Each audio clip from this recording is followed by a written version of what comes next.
उत्तर प्रदेश 2027 विधानसभा चुनाव से पहले बिहार विधानसभा के चुनाव होने जा रहे हैं।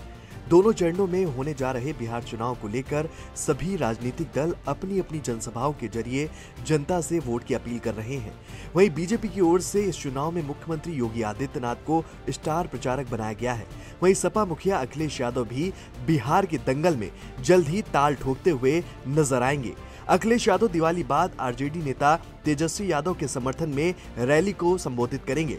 ऐसे में यूपी के दोनों नेताओं की रैलियों से बिहार का राजनीतिक पारा बढ़ सकता है। यूपी चुनाव से पहले योगी अखिलेश के लिए ये चुनाव अग्नि परीक्षा के तौर पर देखा जा रहा है। आपको बता दें कि दानापुर में जनसभा को संबोधित करते हुए सीएम योगी ने कहा कि यूपी और बिहार का संबंध एक साझी विरासत है, एक आत्मा का संबंध है। ये संबंध वैसे ही अटूट है जैसे प्रभु श्री राम और मां जानकी का संबंध अटूट है। योगी आदित्यनाथ ने जनसभा के दौरान कहा कि कभी भ्रष्टाचार के खिलाफ आवाज उठाने वाली राजद आज खुद कांग्रेस की झोली में जा गिरी है।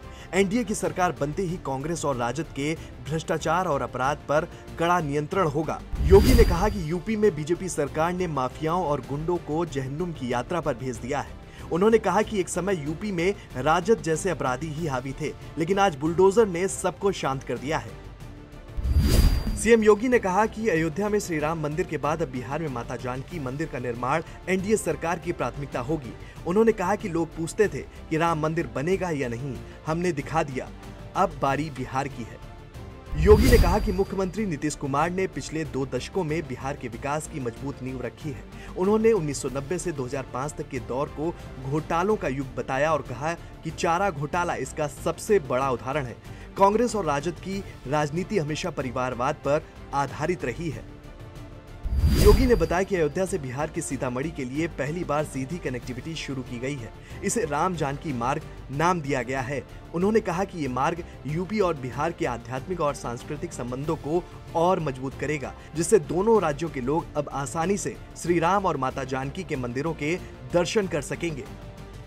इन बयानों से साफ है कि मुख्यमंत्री योगी आदित्यनाथ ने बिहार में चुनावी रैली को संबोधित करते हुए अपनी मंशा को साफ जाहिर कर दिया है। जानकारों की माने तो इस पूरे चुनाव के दौरान सीएम योगी 15 से 20 रैली कर सकते हैं। सीएम योगी जहां जनसभा को संबोधित कर बीजेपी के पक्ष में माहौल तैयार करेंगे, वहीं अब देखना ये होगा कि बीजेपी बिहार में क्या कुछ नया कर पाती है। वहीं दिवाली बाद सपा मुखिया अखिलेश यादव बिहार में चुनाव प्रचार कर सकते हैं। सूत्रों की माने तो 25 अक्टूबर से अखिलेश यादव मिशन बिहार पर रहेंगे। अखिलेश की एंट्री के बाद बिहार का पारा बढ़ सकता है। सपा मुखिया पीडीए नारी के साथ बिहार में उतरेंगे और तेजस्वी यादव के समर्थन में रैलियों को संबोधित करेंगे। माना यह भी जा रहा है कि अखिलेश यादव के तूफानी दौरे से आरजेडी और महागठबंधन को बड़ी ताकत मिल सकती है, क्योंकि अगर 24 के लोकसभा चुनाव की बात की जाए तो सपा ने यूपी में 80 सीटों में से 37 सीटें जीतकर ये साफ संकेत दे दिया था कि आने वाले चुनाव में बीजेपी को कड़ी टक्कर दे सकती है। साथ ही अखिलेश यादव का पीडीए फॉर्मूला भी